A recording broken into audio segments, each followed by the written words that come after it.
is the statue of Cervantes, the famous Spanish writer who gave us the stories of Don Quixote. We're in Madrid today, a city with a rich cultural history and home to many famous writers and artists, including El Greco, Velázquez, Goya, and Molina, who wrote the tales of Don Juan. But our focus today is on the future, not the past, as Madrid hosts the annual European Technology Roundtable Exhibition, ETRE, the yearly gathering of the top names in the PC industry. Where is the PC business going? Well, to find out, we're going to talk to Bill Gates, chairman of Microsoft, Bob Frankenberg, president of Novell, Jim Clark, CEO of Netscape, Esther Dyson, editor of Release 1.0, and a host of other top names in the PC industry. The future of the PC and the Internet on this special edition of the Computer Chronicles. Computer Chronicles is made possible in part by Hewlett-Packard Personal Computers, developing PCs for business.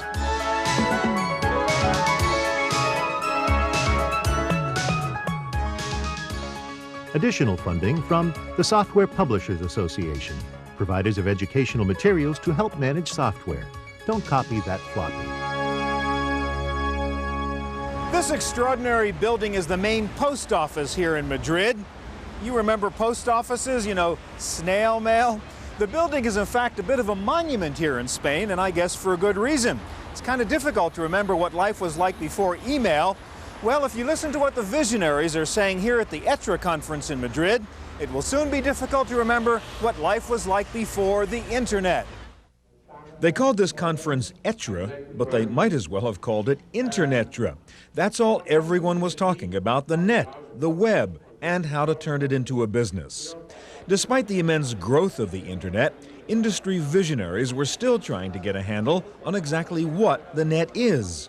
Right now, so much of the Internet activity is hobbyist, and really it's almost like the early days of either citizens band radio, when people used citizens band to just chat about nothing and ultimately ended up totally glutting the channels, or sometimes I think it's like shortwave radio. Back when I was a kid, you'd use your shortwave radio to listen to a distant radio station. You'd listen to it just long enough to figure out you'd heard it, and then you'd put that down in your book as something you'd actually heard. And so many people use the net that way. I see it as more like the telephone, simply because it's, in so many ways, it's just much more like the telephone because it's two-way. But, for example, imagine having a panel of grown-ups talking about how they use the telephone. I mean, it's just, you know. So about how many phone calls do you make a day? Well, when you're on the phone, do you look into the, people just don't even think about it. I think that characterizing the Internet as something like DOS, as something like a basic operating system, is quite accurate. It's, if we designed the Internet today, as opposed to 20 years ago, we would do it so much differently. There's so much wrong with the way the Internet is put together. Yet, it's a standard. We're stuck with it, and people will make fortunes and lose fortunes in the course of trying to improve it, just as we did with DOS. In the short run, it will disappoint people. In the long run, it will change things far more than anybody knows. The basic thing that the net does is it's profoundly subversive because it changes the balance of power. It used to be information would go out this way, and the little guy was even less significant than 100 little guys didn't have the power of one big guy. But now each little guy has his own, he's the center of his own universe and can reach out to whomever he wants. So it's unsettling for governments, it's unsettling for large corporations, it's unsettling for all kinds of hierarchies.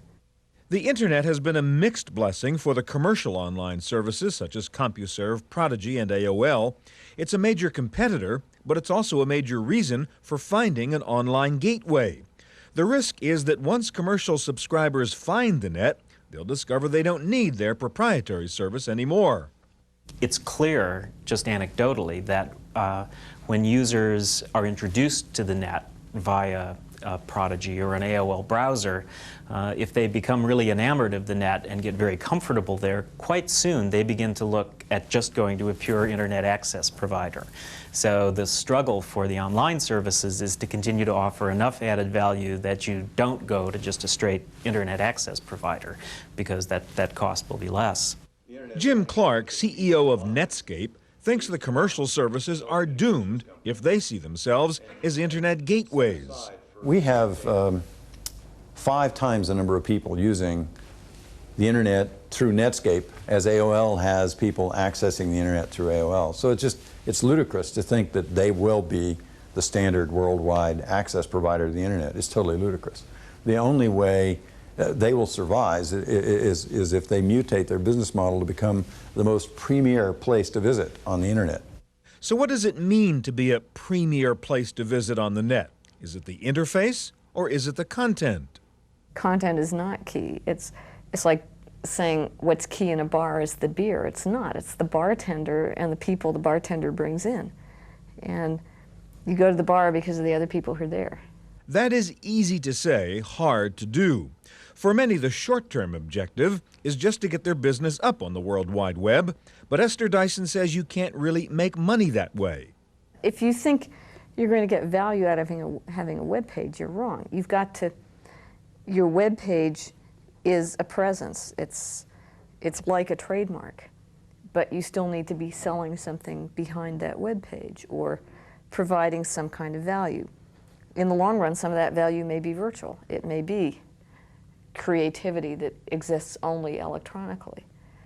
But simply having a place on the web is, people are way overexcited. And the stuff is real, but there's a lot of froth on top of the wave. One possible way to make money is to use the net as a virtual storefront, create online catalogs and sell directly to surfers. Will that work? Opinion is divided. You don't have a sense of touch, a sense of smell. Any product that is important is probably not going to sell real well. The internet is great for making analytical decisions based on available information. And as such, consumers, quite frankly, don't in general make very analytical decisions. There are a lot of impulse buys, and the industry and advertising and everything is geared towards making the consumer buy something on an impulse. And that's going to be harder to do over the internet because it is so neutral, so cold. You can sell on the net if you can beat anyone else's prices. And one way to do that is to use the global power of the net to cut out the middleman.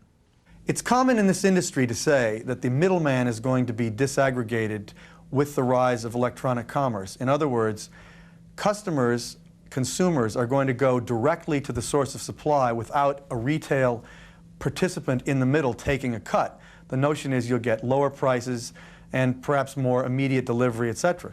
In the future, you may not have a relationship with Land's End or J. Crew when you're buying a shirt on the internet. You may buy directly from the factory in southern China that manufactures the shirt. Netscape's Jim Clark thinks it's hard to answer the question about how to make money on the net because it's the wrong question. I view it somewhat like the question, how do you make money on the phone system?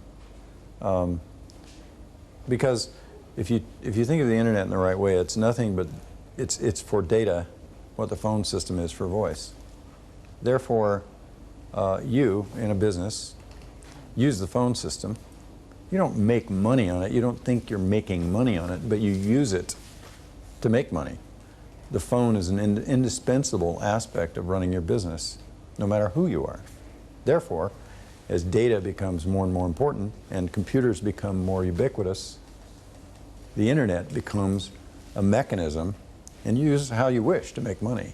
The business model online is still completely unclear, and I think anyone who thinks they have the answer is frankly deluded, particularly in the mass market where we have consumers who are used to paying less than full value for their media because it's supported by advertising, and we really haven't figured out how to incorporate advertising online. The other thing no one has figured out yet is how to provide secure financial transactions on the internet. Would you put your credit card number on the net? Mike Rogers says he would. The whole online security transaction, is it safe to send money, is an interesting question. When you consider what consumers do today in terms of giving out their credit card numbers over the telephone to all of these 800 numbers, they really have no idea who they're talking to. I would imagine that right now buying something over the internet using a credit card is arguably safer than using the telephone system. I'm not really worried about the security issues because, quite frankly, I'm more scared that a waiter is going to run my credit card twice at a restaurant than that some cyber hacker is going to steal my credit card over all those gigabytes that are being transferred over every day. But I think in order to get anybody to switch, you need to present a very compelling advantage. And I don't see that with electronic retailing. I see it on the wholesale area. And that is one potentially huge area of online commerce that most everyone else is forgetting about. But a company called Dynabit has already launched an internet wholesale buying service called TradeX, and they are projecting billions of dollars in transactions because of the benefits to buyer and seller. The buyers have the benefit of having consolidated information at one point, accessible 24 hours a day, 7 days a week, all over the world. So instead of browsing through the magazines and calling 10 people to find the best price on a particular product, they can do that through TradeX and see the same 10 or 15 offers on each product and make their buying decision based on the information they see there. The seller benefit from the ability to expand internationally without the traditional costs associated with international expansion.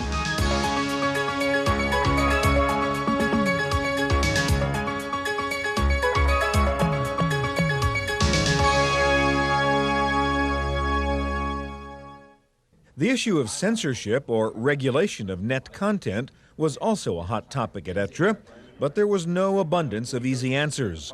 QuarterDeck, which has entered the net software business now with several products including the Internet Suite, is hoping for an Internet ratings system like the movies have, and then software that could build protective filters around those ratings. One of the things we are looking into is a kid-safe browser where parents and kids together will put in some restrictions so that kids cannot go to some sites that have a negative impact. On the other hand, the industry also has to be responsible here, take its responsibility and agree within the industry to come to a kind of a rating that certain websites certainly should have some code key in it connected to browsers to prevent that. That can be solved in a technical way very easy, and as such that would prevent interference from governmental regulations, because if not, they have to come in. Stuff like censorship, I think, is misguided, impossible to enforce, and fundamentally wrong. The corollary of that is I think there should be lots of private filtering services, and I think there will be, like Surfwatch, and you may filter for what your kids can see, you may filter because you have certain political views, you may filter simply because you find everything except French literature boring. It looks like the future of the net will be anything but boring. One of the hottest new topics here was Java, a new web language from Sun Microsystems that redefines what a web page looks like. The Java launch was almost a secret to the public, but not to the industry. We had no announcement, no $200 million ad budget, no rock songs, no movie stars, and yet we've been just overwhelmed with the interest level and the number of companies. We probably have several hundred companies today already Javatizing their applications. ESPN with Starwave is Javatizing their homepage. We have local newspapers that are beginning to use it. We're seeing other private companies, not public, public corporations beginning to use it for their own internal application development. The source code is available, and you can actually get the hot Java browser over the network live. So we're not even sure of the amount of companies that are using it, because since we're giving away the browser for free. One of Java's customers is Netscape. Right now, you've browsed the web. You've seen a page served over Netscape. The pages are static. You get them and they're static.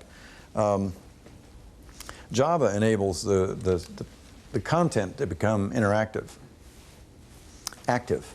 Let's say active as opposed to interactive. So there can be elements in the content that have activity a little voice clip that's speaking in the background, playing music, and it's the choice of the supplier what that does. As the application gets downloaded to the personal computer, a little application runs and makes the content live and active, delivers a little movie clip, delivers a bouncing ball or a stock ticker tape. It's very significant. It's it's what everybody talks about. It is genuinely, instead of simply getting content off the net, you get capability off the net. You have agents. I mean, this is what it is. It's just the word agent has gotten overhyped, and now it really exists. It's Java. But there is a risk to Java since it isn't static but actually takes over your computer. Esther Dyson says not to worry.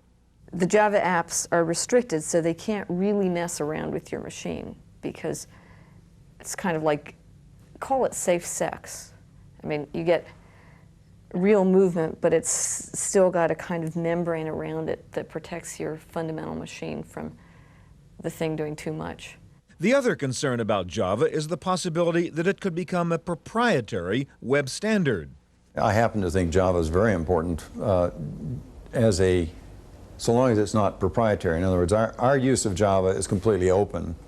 And if, on the other hand, Sun had the objective to own Java or own the language, then it wouldn't become a standard. It's not going to. No single company can own something and have it become a standard in this day and age. It has to be open, has to be multi-platform.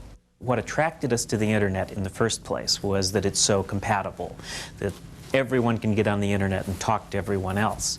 Yet we see more and more new technologies coming along, like, for example, Java, which are specialized technologies that give you a lot more impact and power and so forth on the internet, but require specialized browsers to look at. So I think we're going to start seeing on the internet the question of browser incompatibility. Besides Java, the other major new trend in cyberspace is the merger of virtual reality and networks. This is the way you will soon browse an online world. With a virtual character representing you called an avatar, your avatar will stroll around, literally bump into people, and start conversations, or walk into shops. The creator of this new cyber world is UB Networks, and they came up with the game-type interface after doing some joint research with several phone companies. So together we did some research, and we got them to fund a research where we presented different types of display systems to a consumer audience, and we found out that there was a very high degree of attraction to the 3D game experience. Not the Windows experience, not a Netscape Mosaic experience, but a game 3D experience. And that kind of put us on the thought that if we could find a way to marry the 3D graphics out of the game world with a robust network of computers and of network capabilities, that would be the starting point for a very different electronic commerce strategy. The reason behind this different strategy is the awareness that in just a few years, the adult consumers will be the kids who were brought up on video games. I believe that there's going to be some generational effects. I believe that the investments that we are making as a society and as an industry today is all just a starting point of what is yet to come. And I believe that the buying public will be a very different generation, a generation that has grown up with different ways of treating television, games, and technology in general. So I believe that also there you see an associative effect of 3D graphics that might have much more of a normal acceptance level to children, today's children, tomorrow's buyers. UB Networks is also developing private networks that don't depend on the internet at all. One example is the Starbright Network, created especially for disabled children. Through the power of the virtual world, these children can do things that would otherwise be impossible for them. Hi, Fish. Hi. And what's your name? Vanessa. Hi, I'm Steven, or E.T., as they call me sometimes. Okay. And where are you right now? By the castle.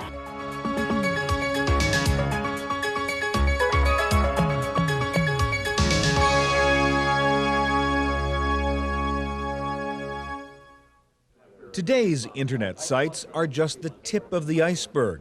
Here at ETRE, there was talk of all kinds of new ways to use the internet. Quarterdeck is coming out with something called Web Phone that lets you use the internet and a local call for long-distance global voice communications. You save a lot of money on long-distance phone bills.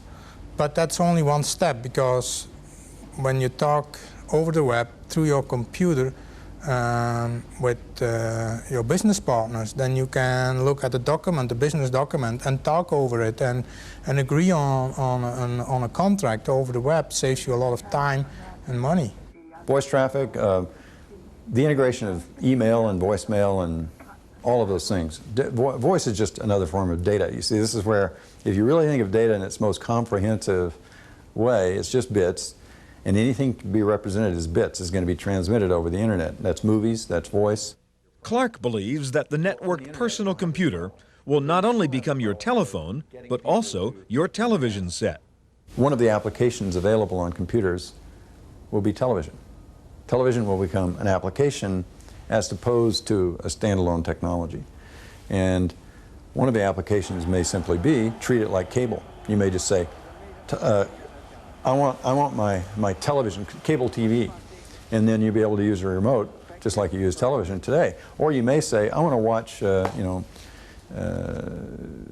some favorite movie, and or you may say, I want to watch the news in Paris on channel, your favorite TV channel in Paris, and get local real-time feeds of that news on a completely open switched basis throughout the world. This is what's coming over the next 5 to 10 years, and that's why I think the internet is such an important phenomenon. Several industry futurists also see the internet totally changing the model for software application development and distribution. The future model is I buy my desk that I need, whether it's a Unix desk, a Mac desk, or a Windows desk, and I get my applications over the network. And I basically go to the network and load in my word processor, load in my spreadsheet, or whatever I want, whatever I need, I use it, and then I basically discard it, and when I need it, I go get it again. It's basically application on demand over the network as opposed to application designed to the operating system. Xander thinks this will open up the application business and once again allow small entrepreneurs to develop innovative new software. We're talking about maybe two guys in a garage somewhere in South Dakota today writing a word processor and publishing to that network a Javatized word processor, and anyone on any machine, if their browser is Javatized, which Netscape is going to do, and they'll talk about that here tomorrow, can have access to that word processor. A fundamentally different way in looking at application development and deployment. At Verity, a relatively new company focusing on internet applications, founder Philippe Courteau sees a very different internet world around the corner, one in which text-based email gets replaced by personal web pages which create virtual homes. It's very easy to create. You can create your own personality. So immediately people you just give them your address, and suddenly it's like they can come into your home, and you have designed that home. It's your pictures. You could put pictures of your friends. You could put pictures of your children.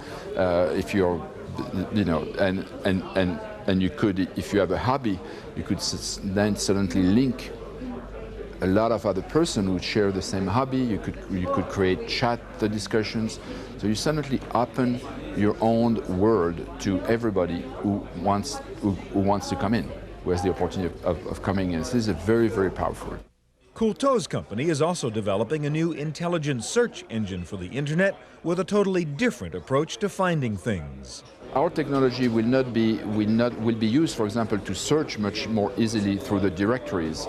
To also create profiles, watching directories, and when something new happens, which is of interest to you, then you will be immediately notified that, oh, there is something new here about that thing. So you define what you want. All of this internet future depends on better networking technology. Everyone keeps comparing the internet to the telephone system, but the phone is still a lot easier to use. Part of the puzzle is in making the world's communications infrastructure a networking infrastructure. It's already there for voice. We need it for data. We need to have one worldwide network for data that collapses wide and local area networking and gets rid of a lot of the confusion and complexity that gets in the way today. That's been done for voice, and you can make a phone call from just about anywhere without a lot of instruction. A quick look at the instruction manual in your room here, and you can do that. That's not the case for the data network, and that's what we're working on together with partners. Novell and Frankenberg have a vision of a totally networked planet by the year 2000, with 1 billion network connections in place, half of them for people, half of them for machines. And the other half will be devices, devices that not only include office equipment, but devices like automobiles that currently have microprocessors in them and would have added value in being connected to the network. Appliances, the ability to turn on your air conditioner on the way home, or for the power company to turn it down to adjust to peak demands. So a world in which information is available, in which you can address your correspondence to anyone and do so by name instead of by strange alias. A world that it will be deeply affected by this form of communication. That's the first half of our coverage of the ETRE Computer Conference in Madrid. Coming up in a future episode, Part 2, featuring a talk with Bill Gates about the Microsoft Network and Windows 95. For the Computer Chronicles, I'm Stuart Chaffee.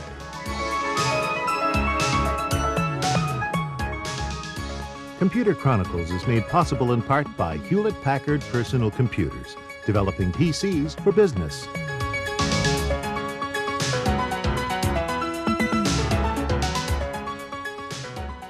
Additional funding from the Software Publishers Association, providers of educational materials to help manage software. Don't copy that floppy. Videotape copies of all Computer Chronicle shows are available for $32.50. Please order by show number and topic. And for more detailed information about the series, guests, and products featured, you can also order a subscription to the Chaffee Letter. In each issue, Stuart provides his unique insights and thoughts about the fast-changing world of personal technology. Videotapes and the Chaffee Letter can be ordered by calling 1-800-800-9520 or by writing us at the Computer Chronicles.